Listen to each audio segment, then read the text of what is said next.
मालकिन तीर्थ यात्रा पर गई तो अपनी 16 साल की बेटी को मेरे पास छोड़ गई। मैं भी भाग भाग कर उसके सारे काम करता था। रात होती तो उसको अपने पास सुला लेता। मालकिन ने ही इजाज़त दे रखी थी। अगली रात हुई तो मुझे कुछ नरम नरम सा महसूस हुआ। मैं घबराकर उठा तो मेरे होश उड़ गए। मालकिन की बेटी। उस रात मालकिन तीर्थयात्रा पर जा रही थी, इसलिए सुबह से मुझे हिदायतें दिए जा रही थी।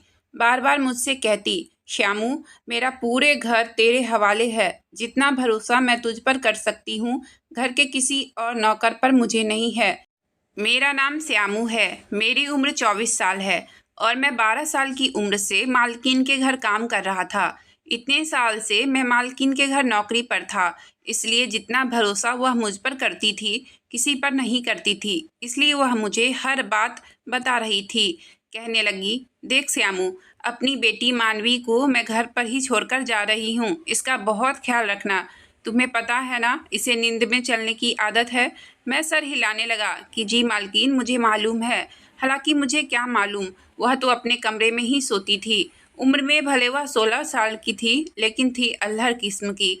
मालकिन की इकलौती बेटी थी, इसलिए उसे लाड़ प्यार से रखा हुआ था। अभी तक गुड़ियों से खेलती थी। मैंने कहा कि मालकिन, मैं इसका भी ख्याल रखूंगा। लेकिन इसके बाद जो बात मालकिन ने मुझे कही, मैं तो दंग सा रह गया था। कैसे मुझसे यह बात कह सकती थी? कहने लगी, रात को तुम मेरी मानवी के साथ ही सोना, इसके कमरे में ही रहना। यह बात सुनकर तो मेरी आंखें हैरत से फैल गई। मेरा तो दिमाग यह सुनकर ही घूमने लगा था। मैंने कहा, मालकिन, मैं कैसे उनके कमरे में सो सकता हूँ? आप सोचकर तो बात करें।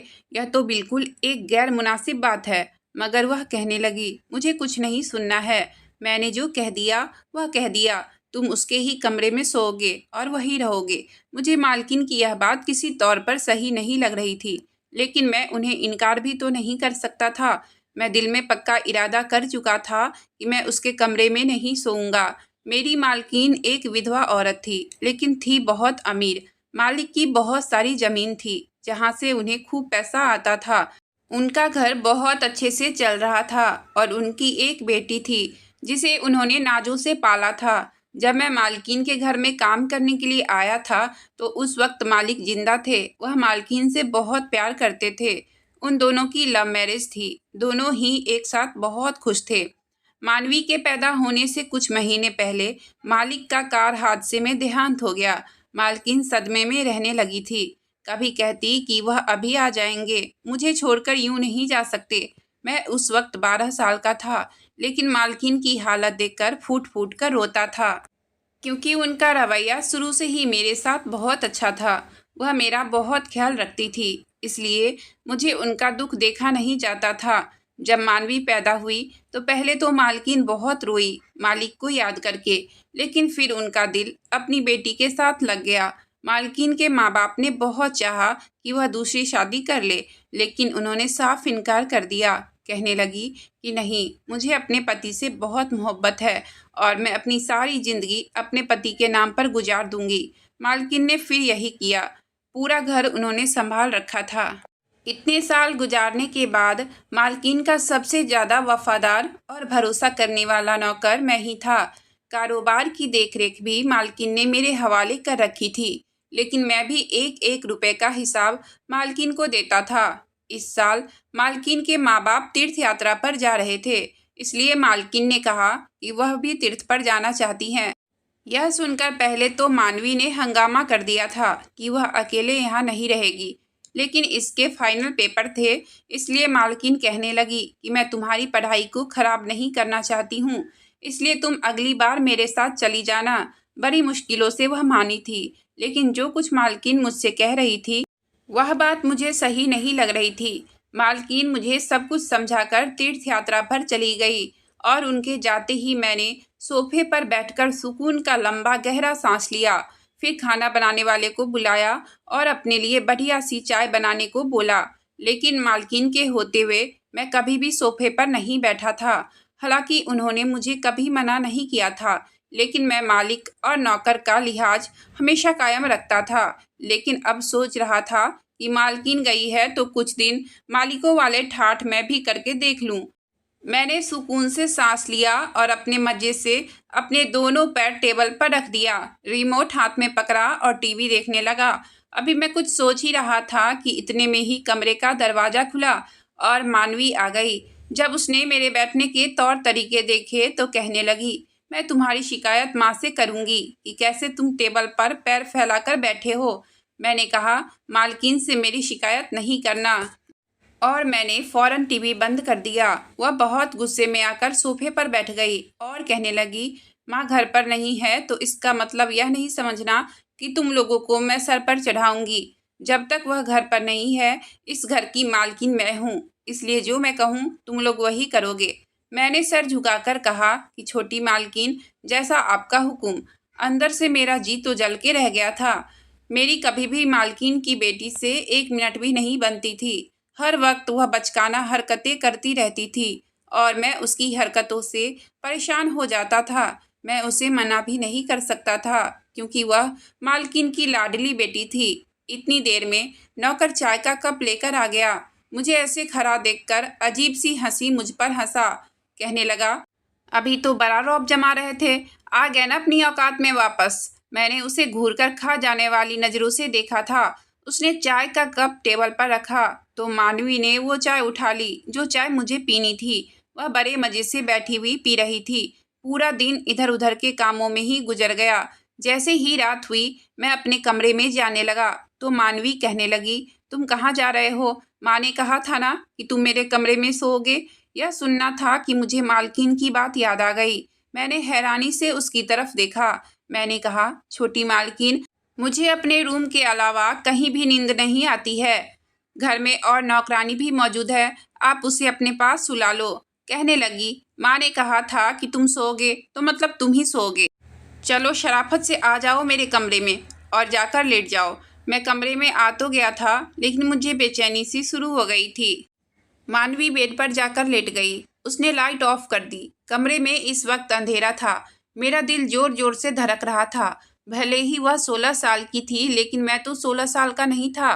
मुझे किसी की एक बात याद आने लगी जो मैंने कहीं बाहर सुनी थी कि जहाँ एक मर्द और एक औरत हो वहाँ तीसरा शैतान होता है। पता नहीं मालकिन ने ऐसा क्यों कहा था कि मैं उनकी बेटी के कमरे में अकेला रहूं। उनको चाहिए था कि वह नौकरानी को उसके साथ सुलाती। कमरे में हल्की सी रोशनी थी। मेरी एक नज़र बेड पर लेटी मानवी पर पड़ी तो उसके चेहरे पर जाकर मेरी नज़र टिक गई। सोई हुई वह बड़ी मासूम सी लग रही थी, बिल्कुल खुलकर सो रही थी। एकदम ही मैंने अपनी नज़र बदली और अपनी आंखें जोर से बंद कर ली। सोने की कोशिश करने लगा कि इससे पहले कि मुझ पर शैतान हावी हो, मैं सो ही जाऊं। यही सब सोचते सोचते ना जाने कब मेरी आंख लग गई। घड़ी के तेज अलार्म बजने पर मेरी आंख खुली। मैं हड़बड़ाकर उठ बैठा तो देखा कि मानवी नींद में घड़ी का अलार्म बंद कर रही थी। मैंने सामने लगी घड़ी की तरफ देखा तो 8 बज रहे थे। मैं फ़ौरन से उठकर उसके कमरे से बाहर निकल गया। उसे स्कूल जाना था और उसका पेपर भी था। मालकिन ने कहा था कि ड्राइवर के साथ उसको अकेला मत भेजना, इसलिए जब मानवी तैयार होकर कमरे से बाहर आई तो मैंने ड्राइवर के साथ जाकर उसे स्कूल छोड़ाया। उसके बाद मैं ज़मीनों का हिसाब किताब देखने लगा। कितनी रकम आई, क्या हुआ क्या नहीं, यह हिसाब किताब मेरी जिम्मेदारी थी। उन कामों में ऐसा उलझा कि मुझे याद ही नहीं रहा कि मानवी को वापस लेने भी मुझे ही जाना था। जब तक मैं ना जाता ड्राइवर भी उसको स्कूल से लेने नहीं जाता और यह मालकिन का हुक्म था। मैं अपने काम में ऐसा बिजी था कि मेरे दिमाग से यह बात निकल चुकी थी। 1 बजे मानवी की छुट्टी होनी थी और अब 2 बज चुका था। जब मेरे फ़ोन पर बेल बजने लगी, नंबर देखा तो मालकिन का था। मैंने जल्दी से फ़ोन उठाया तो वह मुझ पर भड़क उठी। कहने लगी, मुझे मानवी की कॉल आई थी, वह अभी तक स्कूल में है, तुम उसे लेने क्यों नहीं गए? यह सुनना था कि मेरा दिमाग घूम गया। मैं तो बिल्कुल भूल चुका था। मैंने कहा, मालकिन, वह मैं ज़मीनों के हिसाब किताब में लगा हुआ था। मालकिन कहने लगी, जाओ जाकर उसको लेकर आओ। मैंने सारे काम समेटे और घर से बाहर निकला। सामने ड्राइवर को मैंने गुस्से में देखा और कहा, तुम मुझे बता नहीं सकते थे कि छोटी मालकिन की छुट्टी हो गई है? वह कहने लगा, मैं क्यों बताऊं? मालकिन तो तुम्हें सब नौकरों का सरदार बनाकर गई है। यह तुम्हारा काम है कि तुम उन बातों का खुद ख्याल रखो। ड्राइवर की बात ने तो मुझे गुस्सा दिला दिया था। मालकिन क्या गई थी, सारे नौकर सर पर चढ़ गए थे, वरना उनके सामने तो सर झुकाए रहते थे। फटाफट से ड्राइवर के साथ मैं बैठा और स्कूल पहुंचा तो पूरा स्कूल खाली हो चुका था। सिर्फ मानवी ही स्कूल में थी। वहां का वॉचमैन मुझे देखकर बोला, इतनी लेट क्यों हो गए हो? मानवी गुस्से से लाल पीली होती हुई गाड़ी में बैठ गई। जितनी देर में घर पहुंचा वह मुझे बस बातें ही सुनाती रही। कहने लगी, माँ को आने दो, तुम्हारे कान खिंचवाऊंगी तो फिर मुझसे कहना। मेरी गलती थी, इसलिए मैं चुपचाप उसकी सारी बातें सुनता रहा। घर पहुंचा तो खाना बनाने वाले ने खाना तैयार नहीं किया हुआ था। नौकरानी ने भी घर की सफाई ठीक से नहीं की थी, बस अपनी बातों में बिजी थी। यह देखकर तो मुझे गुस्सा आने लगा। मालकिन के बगैर तो पूरा घर ही उल्टा पड़ने लगा था। मैं उन्हें कुछ कहता तो सब कहते कि तुम भी हमारी तरह नौकर हो, ज़्यादा हमारे सर पर सवार मत हो। मैं तो मालकिन के बिना परेशान हो गया था। मैंने नौकरानी से ठीक से सफाई करने को कहा। अपनी निगरानी में पूरे घर को साफ सुथरा करवाकर रात को मैं थक चुका था। जब मैं मानवी के कमरे में गया तो वह अपना स्कूल का होमवर्क कर रही थी। मैं बाहर जाकर सोफे पर सो गया, क्योंकि दिन भर का थका हुआ था। रात को मुझे लगा जैसे हॉल में कोई मौजूद हो। किसी के कदमों की आहट मुझे सुनाई दी। मैंने आंख खोलकर देखा तो मुझे लगा जैसे कि कोई आदमी मानवी के कमरे के बाहर खड़ा हो और कमरे की खिड़की से अंदर झांकने की कोशिश कर रहा हो। मैंने तेज आवाज में कहा, कौन है वहाँ? तो फौरन से कोई किचन की तरफ भागता हुआ चला गया। मैं एकदम उठा, किचन की तरफ भागा, लेकिन इस वक्त किचन बिल्कुल खाली नजर आ रहा था। मैंने लाइट जलाई, वहाँ कोई नहीं था। एक दरवाजा किचन का बाहर की तरफ भी खुलता था। जब मैंने वहाँ देखा तो उसकी कुंडी खुली हुई थी। फिर मैं वहाँ से बाहर निकला। बाहर में सन्नाटा था। मैं किचन के दरवाजे को अंदर की तरफ से कुंडी लगाई और वापस हॉल में आकर लेट गया। यह सोचने लगा कि कौन आदमी था जो रात के इस वक्त अंदर आया था। ना जाने मुझे क्या सूझा, मानवी के कमरे में चला गया। वह बेड पर सोई हुई थी। मैं आकर कालीन पर लेट गया। रात को मानवी नींद में डर रही थी। कहने लगी, माँ मुझे डर लग रहा है, मुझे पकड़ लो। और बेड पर अपना हाथ मार रही थी। नींद में शायद वह मालकिन को ढूंढ रही थी। मुझे समझ नहीं आ रहा था कि ऐसे मौके पर मुझे क्या करना चाहिए। मैं अपनी जगह से उठा और अपना हाथ उसके हाथ में दे दिया। मेरा हाथ पकड़कर वह फिर से गहरी नींद में सो गई। काफी देर मैं खड़ा इंतजार करता रहा कि वह कब गहरी नींद में जाए और मैं अपना हाथ उसके हाथ से छुड़ाऊं।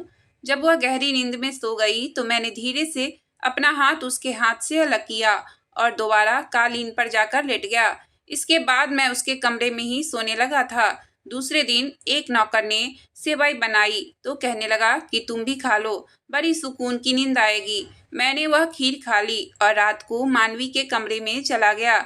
इस रात वाकई मुझे बड़ी गहरी नींद आई थी। मैं जो सोया तो सुबह ही मेरी आँख खुली।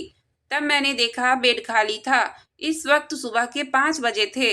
इस वक्त तो मानवी नहीं जगती थी और वैसे भी आज इतवार का दिन था, छुट्टी थी। मैं कमरे से बाहर आया तो मानवी वहां पर कहीं नहीं थी। मैंने उसे पूरे घर में देखा, मुझे कहीं नजर नहीं आई। मेरा दिल तो धक से रह गया था। मैंने सारे नौकरों को शोर मचाकर जगा दिया।